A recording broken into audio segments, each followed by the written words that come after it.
The world my mother inhabited before my father's passing was one painted in hues of quiet contentment, a canvas meticulously crafted over decades of shared laughter, whispered secrets, and unwavering support. Their love wasn't the fiery, dramatic kind you read about in novels. It was a deep, abiding warmth, like a well-worn blanket on a cold night, comforting and utterly reliable. My father, a man of simple pleasures and profound integrity, had always been the steady anchor in her life, his presence a constant, reassuring hum beneath the surface of their everyday existence. He was a creature of habit, yet full of surprising gestures, small acts of kindness that spoke volumes of his affection. He'd leave her favorite tea brewing before she woke, or surprise her with a rare bloom from the local nursery, just because he knew it would make her smile. Their life together was a testament to the beauty of partnership, each complementing the other in ways that made their individual strengths shine brighter. My mother, with her gentle spirit and fierce loyalty, found her perfect counterpart in my father's quiet strength and unwavering devotion. They navigated life's inevitable challenges not as two separate entities, but as an unbreakable unit, their hands clasped firmly, their gazes fixed on the same horizon. He was her confidant, her protector, her greatest champion, and she, in turn, was the gentle force that grounded him, the soft place where he could always land. Just weeks before the unimaginable struck, my father had embarked on one of these thoughtful gestures, a grander one than usual, born from his deep desire to ensure my mother's comfort and independence. He'd noticed her old car, a faithful but aging sedan, was starting to show its years. The engine often coughed on cold mornings, and the air conditioning had long since given up the ghost. He'd seen the subtle worry lines etch themselves around her eyes whenever she wrestled with a stubborn gear shift or listened to the ominous clunking from beneath the hood. He wanted her to have something reliable, something new, something that would glide effortlessly down the road, free from the anxieties of breakdowns or costly repairs. This wasn't just about a car, it was about peace of mind, about providing for her, even in the quiet, unspoken ways that defined their bond. He'd spent weeks researching, comparing models, poring over specifications with the meticulous attention to detail he applied to everything important in his life.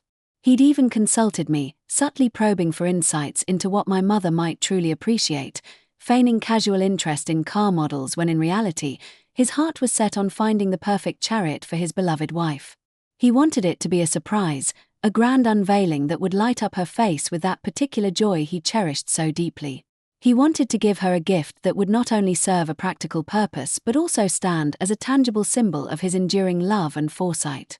And so, with a twinkle in his eye and a heart full of affection, he had gone ahead and purchased it, a sleek, modern vehicle that promised years of dependable service, a testament to his unwavering commitment to her well-being. It was a beautiful gesture, one that filled her with a quiet joy and a renewed sense of security, little knowing the storm that was gathering on the horizon, poised to shatter their serene existence into a million irreparable pieces. The joy of the new car, a fleeting beacon of happiness, was cruelly extinguished just a few short weeks later. The day my father passed away remains etched in my mother's memory, a stark, brutal dividing line between before and after. It wasn't a slow decline, a gentle fading, but a sudden, violent wrenching away, a heart attack that stole him from us in an instant, leaving behind a chasm of disbelief and an echoing silence where his laughter used to be. The world, which had just moments before hummed with the familiar rhythm of his presence, abruptly ceased its song, plunging her into a terrifying, disorienting void. Grief, for my mother, wasn't a gentle wave but a tsunami, crashing over her with merciless force, dragging her down into depths she never knew existed. One moment, she was discussing dinner plans with him, the next, she was staring at paramedics, their faces grim, their words a muffled, incomprehensible drone. The shock was absolute, a physical blow that left her breathless, her mind refusing to process the impossible reality. How could he be gone? The man who was her rock, her confidant, her entire world, simply vanished, leaving her adrift in a sea of sorrow. The days that followed were a blur of numb motions, a surreal landscape populated by hushed voices, sympathetic glances, and the overwhelming scent of funeral flowers. She moved through it all like a ghost, her body present, but her spirit shattered, her heart a raw, gaping wound. Every corner of their home seemed to whisper his name, every object a painful reminder of a life suddenly, irrevocably incomplete. The new car, sitting in the driveway, once a symbol of his love, now felt like a cruel monument to his absence, a stark reminder of the future they would never share. Amidst this profound agony, the mundane realities of life, relentless and unforgiving, began to intrude. My father, in his meticulous planning, had financed the new vehicle through his workplace credit union, an institution he trusted implicitly, having been a member for decades. It was a common practice, convenient and offering favorable rates. However, in his haste to surprise her, or perhaps simply due to an oversight in the whirlwind of life, my mother's name had not been added to the loan documents. The car was solely in his name, the loan tied directly to his membership. At the time, it seemed like a minor detail, easily rectified, a mere formality that could be addressed later. Who would have imagined that later would never come for him? Just days after the funeral, while my mother was still enveloped in the thick, suffocating fog of grief, the first call came. It was from the credit union, a polite but firm voice inquiring about a minor payment error on the car loan. My mother, still reeling, explained the situation, her voice trembling as she recounted the devastating news of my father's sudden passing. She assumed, in her innocent grief, that they would understand, that a moment of compassion would prevail. She was wrong. The initial inquiry, seemingly innocuous, was merely the first tremor before the earthquake, the opening salvo in what would become a relentless, heartless campaign to reclaim what they believed was theirs, without an ounce of empathy for the woman whose world had just been irrevocably shattered. Her vulnerability, instead of eliciting sympathy, seemed to be perceived as an opportunity, a weakness to be exploited. The initial call, a polite query about a payment error, quickly morphed into something far more sinister. The credit union, upon learning of my father's death, wasted no time in shedding its veneer of corporate pleasantness. The voice on the other end of the line, initially calm, grew colder, more rigid, as they delivered the devastating news. The car, they asserted, was their property, and they wanted it back. Their reasoning was chillingly simple, devoid of any human warmth. My mother's name was not on the loan, and more importantly, she was not a member of their credit union. Therefore, in their eyes, she had no legal claim to the vehicle. My mother, still in the throes of profound grief, could barely comprehend the callousness of their demand. Her mind, already a chaotic storm of sorrow, struggled to process this new, cruel reality. But he just bought it for me," she stammered, her voice thin and reedy. "It was a gift. He wanted me to have it."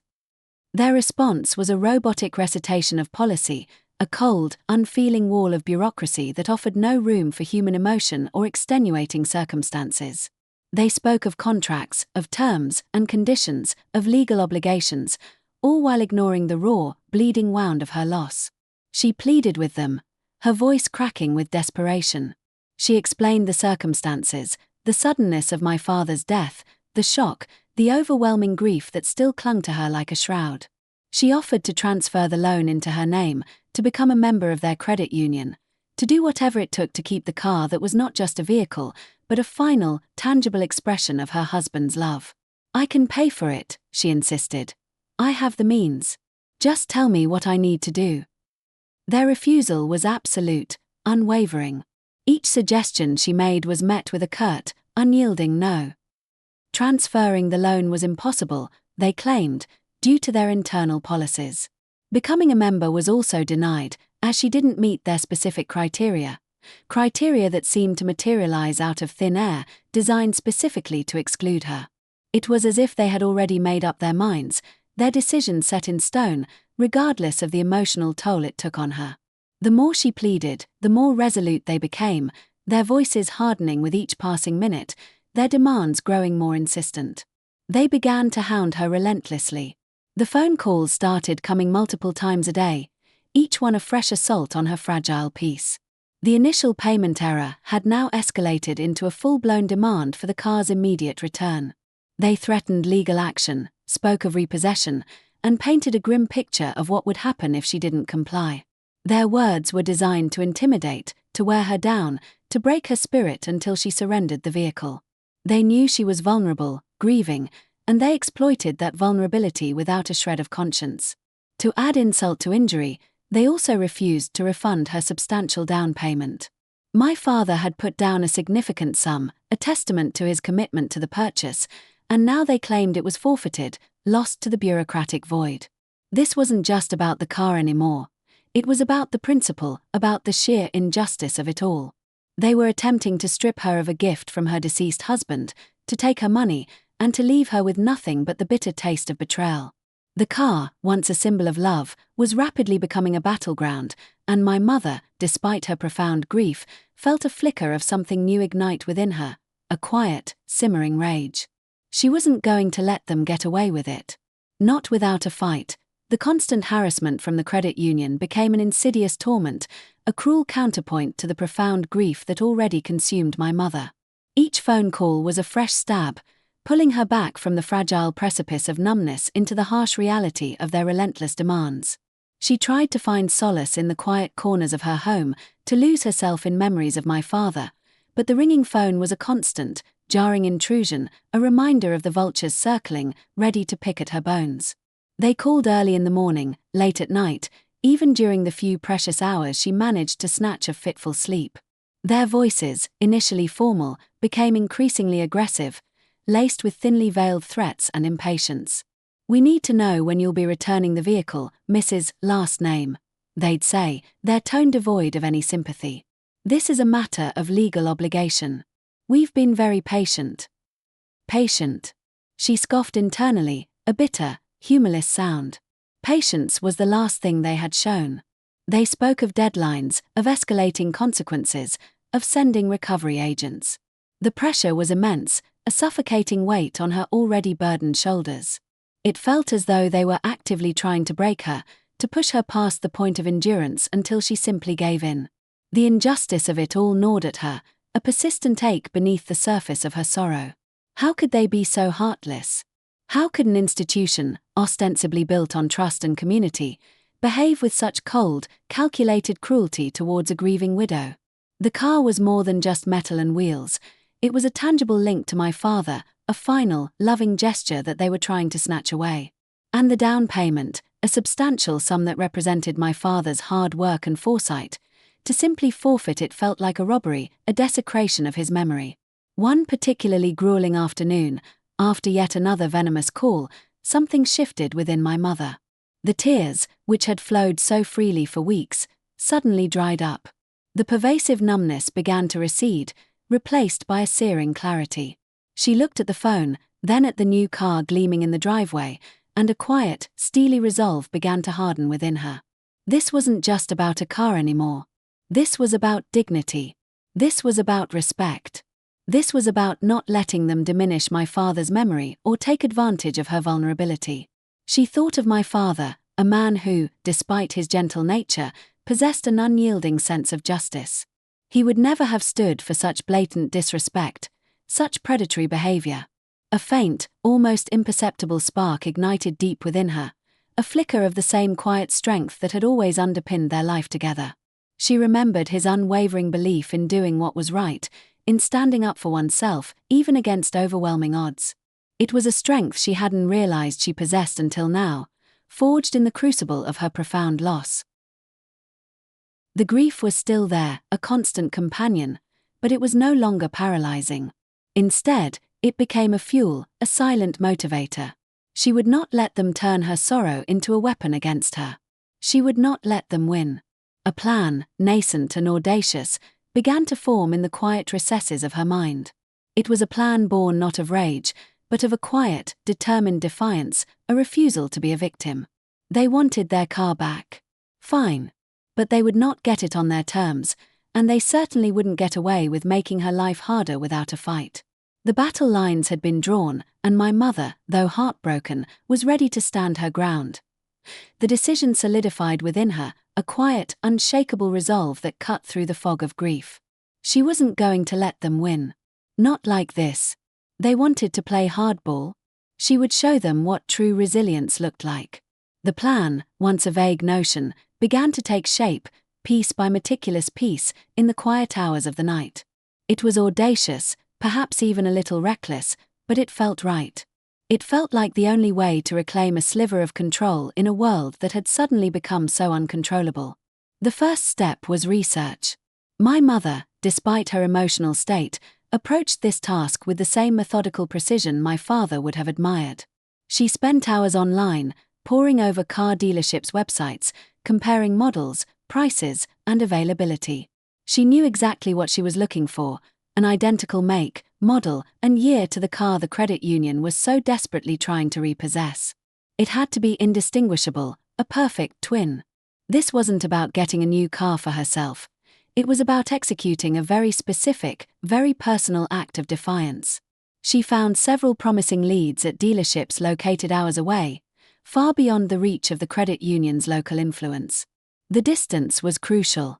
She needed to put significant mileage between herself and their immediate grasp, to ensure she had ample time to execute her plan without interruption or suspicion. She meticulously planned her route, calculating travel times, considering potential obstacles. Every detail was accounted for, every contingency considered. This wasn't a spontaneous act, it was a carefully orchestrated maneuver.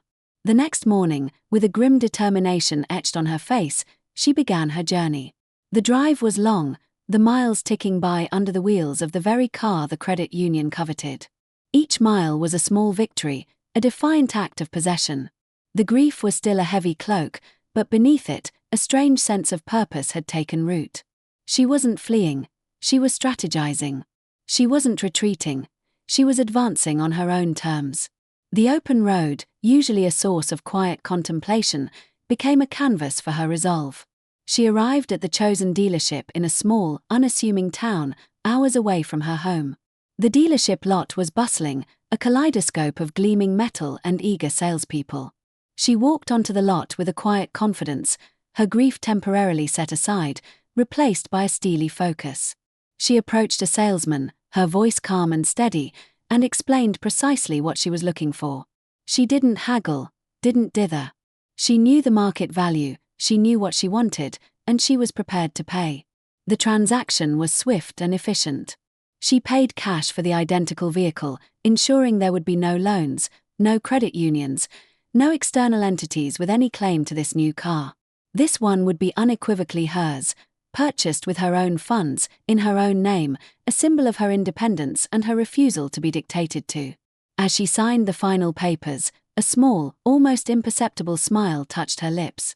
This was not just a purchase, it was an investment in her peace of mind, a strategic move in her personal war against injustice. The keys to her new, identical car felt heavy and significant in her hand, not just keys to a vehicle, but keys to her own liberation. With the new car secured, the final, most crucial phase of her plan could now unfold. With the keys to the identical new car firmly in her hand, the final, most crucial phase of my mother's plan began to unfold. The dealership, located in that distant, unassuming town, was the perfect staging ground. She drove the newly acquired vehicle off the lot, a sense of quiet triumph swelling within her. This car, truly hers, felt different, imbued with a fierce sense of independence. But the mission wasn't over. The original car, the one that had become a symbol of her pain and the credit union's callousness, still needed to be dealt with.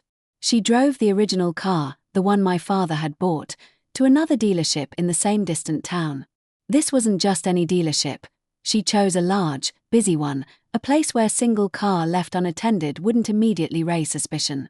She parked it carefully in a far corner of the lot, nestled amongst other vehicles awaiting service or sale. It was a spot that was visible but not overtly conspicuous, a place where it could sit for a while without drawing immediate attention. As she stepped out of the car, a wave of complex emotions washed over her. This vehicle, once a source of joy and a tangible link to my father's love, now carried the heavy weight of the credit union's cruelty. It was a vessel of betrayal, a constant reminder of their heartless pursuit. She ran her hand over the smooth, cool metal, a silent farewell to a gift that had been tainted by greed. There was a pang of sadness, a fleeting thought of what might have been, but it was quickly overshadowed by the resolute purpose that now guided her. She reached into her purse, pulled out the keys to the original car, and with a decisive motion, tossed them into a nearby storm drain. The metallic clink as they disappeared into the darkness below was a surprisingly cathartic sound. It was a symbolic act, a severing of ties, a final declaration that she was relinquishing control on her own terms. No one would find those keys easily. No one would simply drive it away.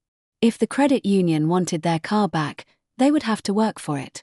They would have to find it, retrieve it, and deal with the logistical nightmare she was about to unleash upon them. With the original car abandoned and its keys irretrievably gone, she walked calmly back to her newly purchased, identical vehicle. The air felt lighter, a burden lifted.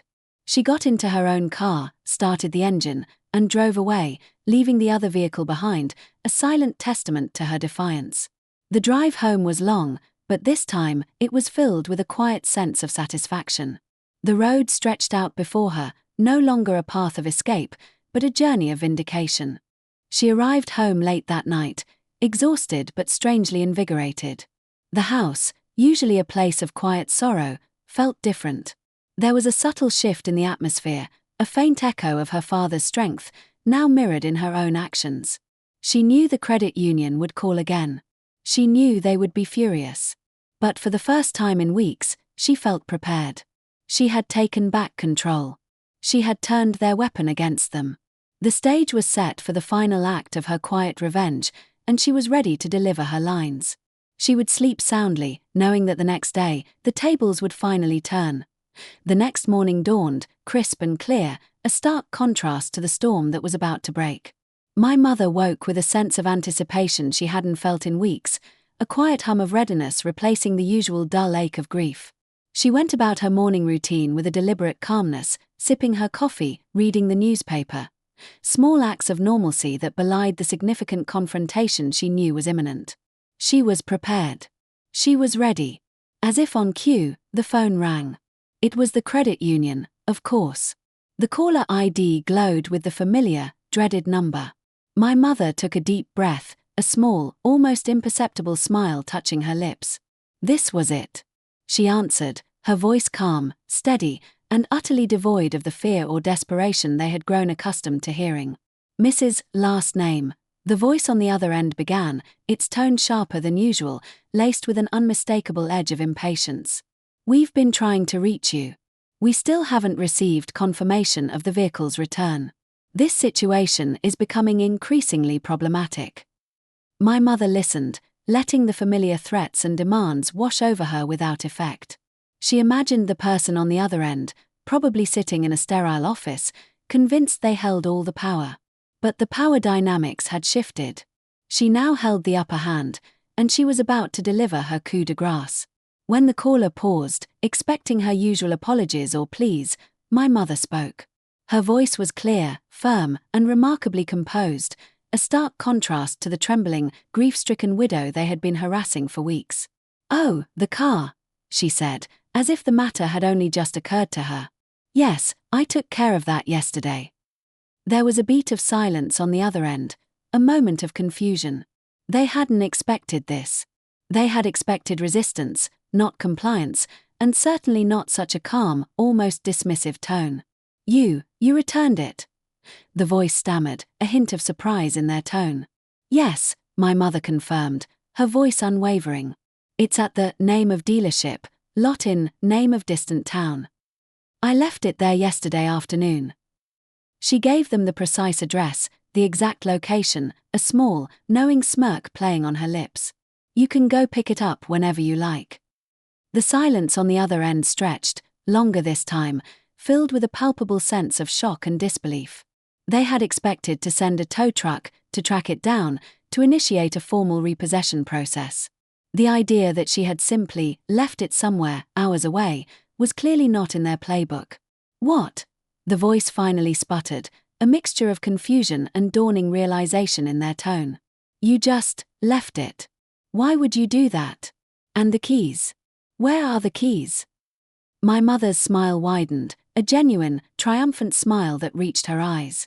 "Oh, the keys," she replied, her voice maintaining its serene composure. "I discarded them. You'll have to figure that out yourselves." And then, without another word, without waiting for their bewildered response, she calmly hung up the phone. The click of the receiver was a definitive, satisfying sound, a period at the end of a very long, arduous sentence. She then went a step further, blocking their number. She wasn't going to let them make her life harder without a fight, and with that final act, She had ensured they wouldn't be able to bother her ever again.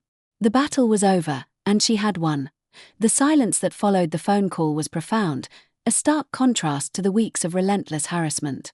My mother felt a lightness she hadn't experienced since my father's passing, a sense of vindication that, while it couldn't erase her grief, certainly provided a powerful balm.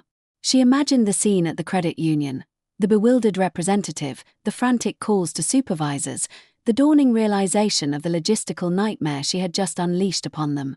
The thought brought a quiet, grim satisfaction. She knew they would be furious. Her actions, while perfectly legal, she had, after all, returned their property, were undeniably inconvenient and costly for them. They had expected a weeping widow, easily manipulated, eager to comply. Instead, they had encountered a woman who, though heartbroken, possessed an iron will and a sharp strategic mind. They would have to dispatch someone, or arrange for a tow, to retrieve the car from a distant town, without keys, from a busy dealership lot where it was simply abandoned. The cost, the time, the sheer bureaucratic headache of it all would be immense. And that, she thought, was precisely the point. For the next few days, my mother braced herself for a potential backlash. She expected angry calls from different numbers, perhaps even legal threats from their attorneys. But nothing came. The silence held. It was a silence that spoke volumes, a testament to the effectiveness of her strategy. They had been outmaneuvered, outsmarted, and left to clean up the mess she had so artfully created. The lack of further contact was their grudging admission of defeat. The car, the object of so much contention, faded into the background. It was no longer a symbol of her father's love tainted by corporate greed, but merely a memory of a battle fought and won.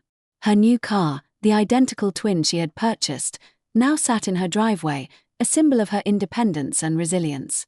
It was truly hers, unburdened by loans or external claims, a testament to her ability to navigate adversity and emerge stronger.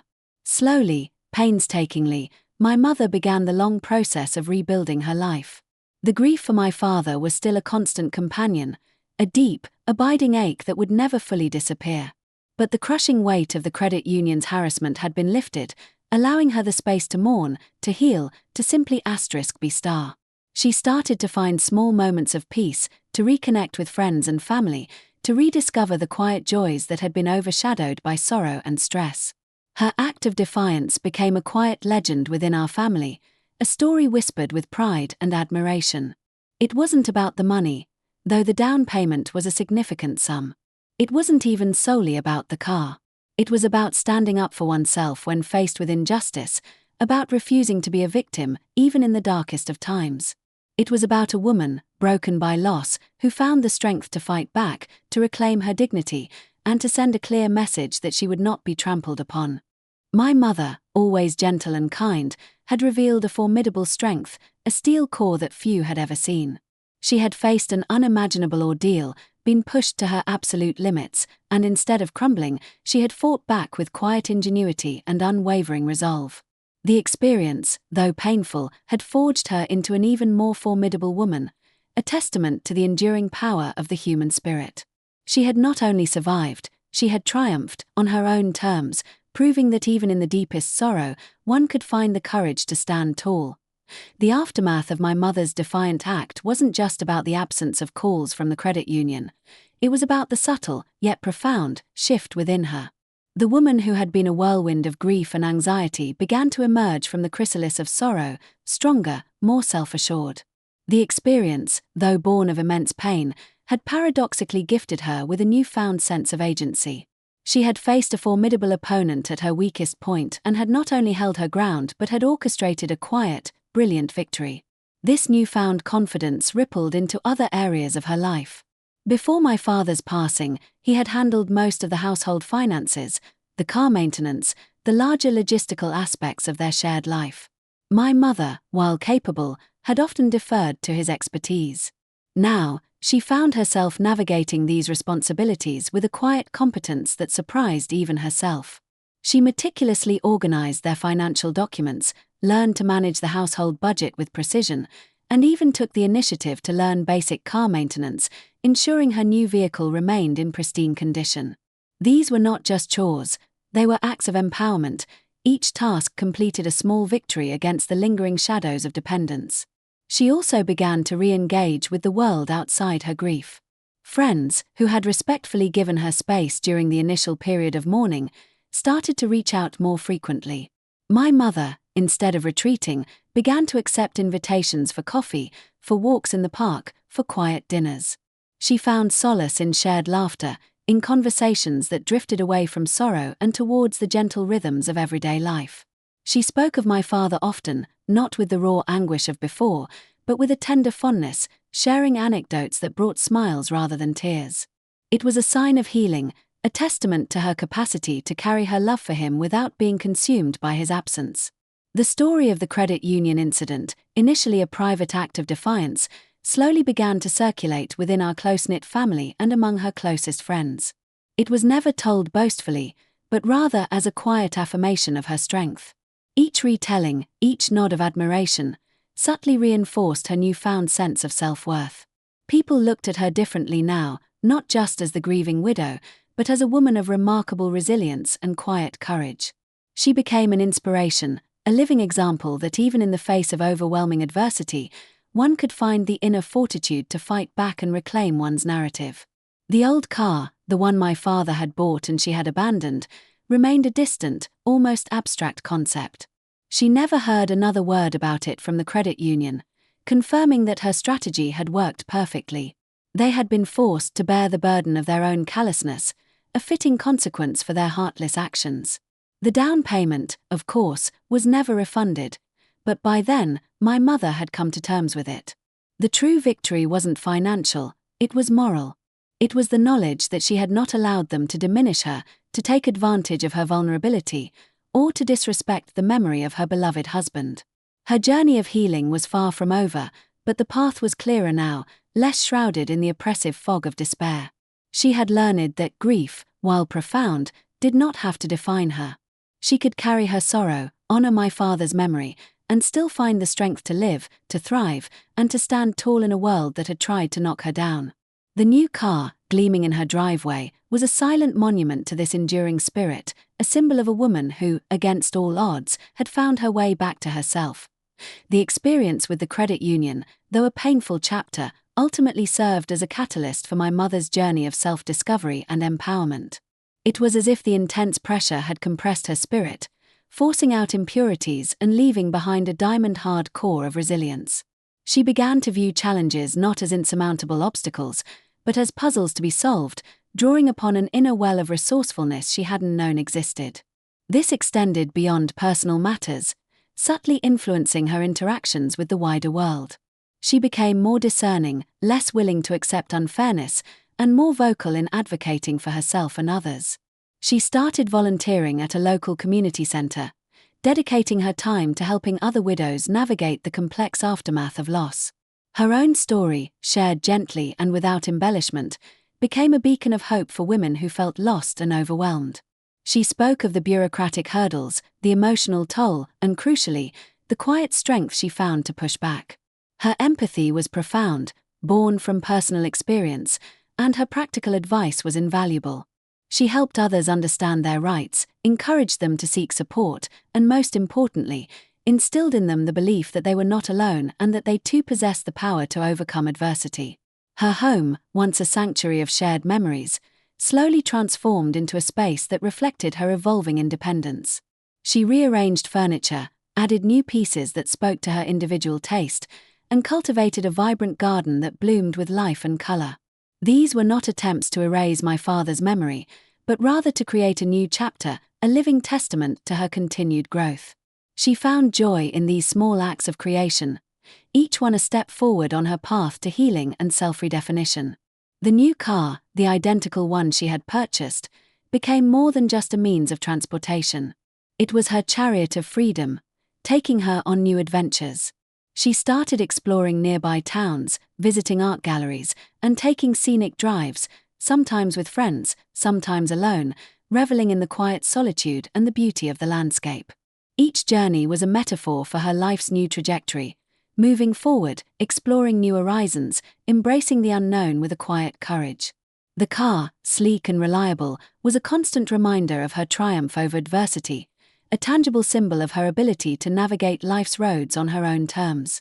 She never spoke of the credit union with bitterness or resentment. The anger had dissipated, replaced by a sense of calm detachment.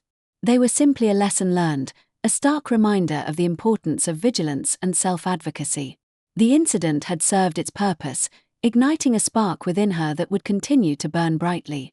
It was a testament to her character that she could transform such a painful experience into a source of strength and inspiration, not just for herself, but for those around her.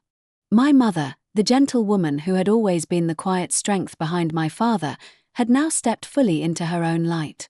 She was a testament to the fact that even when life deals the most devastating blows, the human spirit possesses an extraordinary capacity for resilience, for reinvention, and for finding profound purpose amidst profound pain. Her story became a quiet legacy, a powerful narrative of courage forged in the crucible of loss, a beacon for anyone facing their own insurmountable challenges. The passage of time, while it never fully erased the ache of my father's absence, did soften its edges, allowing my mother to weave his memory into the fabric of her renewed life rather than letting it define her entirely. She often spoke of him, not with the raw grief of the early days, but with a gentle smile, sharing anecdotes that highlighted his humor, his kindness, and his unwavering support. It was a way of keeping him alive in her heart, a testament to a love that transcended even death. The car incident, too, became a story she would occasionally recount, not with anger, but with a wry amusement, a cautionary tale about corporate indifference and a quiet celebration of personal fortitude. Her interactions with the world became more assertive, yet always tempered with her inherent grace. If a company tried to overcharge her, or a service was subpar, she would address it directly, calmly, and effectively. Gone was the hesitation, the tendency to simply accept what was given. She had learned the hard way that sometimes you had to fight for what was right, and that her voice, though quiet, carried significant weight when backed by conviction. This wasn't about being aggressive, it was about being empowered, about respecting herself enough to demand fairness. She continued her volunteer work, finding immense satisfaction in guiding others through their own personal storms. Her wisdom, born from experience, resonated deeply with those she helped. She understood the nuances of grief, the insidious nature of bureaucracy, and the profound need for human connection. Her presence was a calming force, a steady hand guiding others towards their own inner strength. She became a mentor, a confidant, a quiet champion for the vulnerable, embodying the very resilience she had discovered within herself. Her garden flourished under her care, a vibrant tapestry of color and life that mirrored the blossoming within her own spirit. She spent hours tending to it, finding solace in the rhythm of nature, the cycle of growth and renewal. It was a place of peace, a sanctuary where she could reflect, remember, and simply be. The beauty she cultivated, there was a reflection of the beauty she was cultivating within her own life, a testament to her enduring capacity for joy and creation. The new car, still gleaming and reliable, continued to be her companion on new adventures. She took longer trips now, exploring national parks, visiting distant relatives, and even embarking on a solo road trip across several states. Each journey was a testament to her independence, a quiet celebration of the freedom she had fought so hard to reclaim. The miles accumulated on the odometer were not just numbers. They were markers of her journey, symbols of the new paths she was forging, the new memories she was creating. My mother, once defined by her relationship to my father, had now fully stepped into her own identity. She was a woman of profound strength, quiet wisdom, and unwavering spirit. Her story was a powerful reminder that even in the face of unimaginable loss and cruel injustice, the human spirit possesses an incredible capacity to adapt, to heal, and to emerge not just intact, but profoundly transformed. She had not only survived the storm, she had learned to dance in the rain, proving that life, even after devastating loss, could still be rich, meaningful, and full of purpose. She was, and remains, an inspiration, a testament to the enduring power of resilience. As years turned into a decade, the initial shock and raw pain of my father's passing had receded, replaced by a tender, enduring love. My mother's life had settled into a rhythm of quiet contentment, marked by purpose and independence. The incident with the credit union, once a source of acute stress, had morphed into a distant memory, a vivid anecdote she occasionally shared, usually when trying to empower someone else facing a similar bureaucratic battle. It was a story told with a knowing smile, highlighting the absurdity of the situation and the triumph of quiet defiance. Her volunteer work became a cornerstone of her life. She was no longer just helping other widows, she had expanded her reach, becoming an advocate for consumer rights, particularly for the elderly and vulnerable. She understood the tactics of predatory institutions and used her own experience to arm others with knowledge and confidence. She organized workshops, distributed informational pamphlets, and even accompanied individuals to meetings when they felt intimidated. Her calm demeanor and sharp intellect made her a formidable, yet compassionate, force.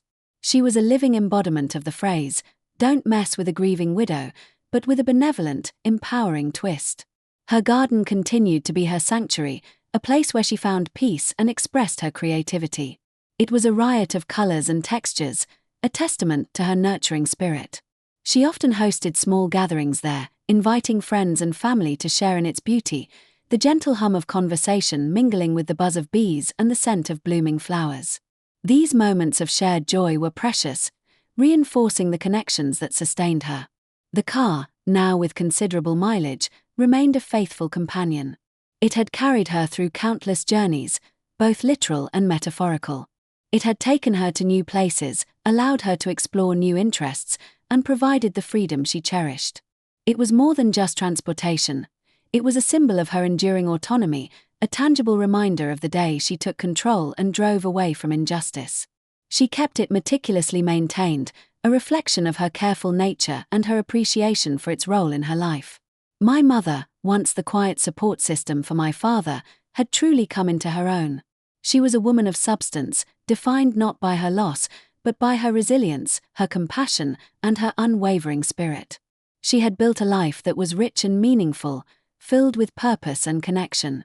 Her journey was a powerful narrative of transformation, a testament to the human capacity to heal, to adapt, and to find new meaning even after profound devastation. She never remarried, nor did she seek another romantic partner. Her love for my father remained singular and complete. She found companionship in her friends, fulfillment in her work, and joy in her independence. She had proven to herself, and to the world, that a life could be full and vibrant even without the traditional markers of partnership. She was a complete person, whole and content, a beacon of strength and quiet dignity. Her story, though born of sorrow, had blossomed into a profound testament to the enduring power of the human spirit. She was, and is, an extraordinary woman.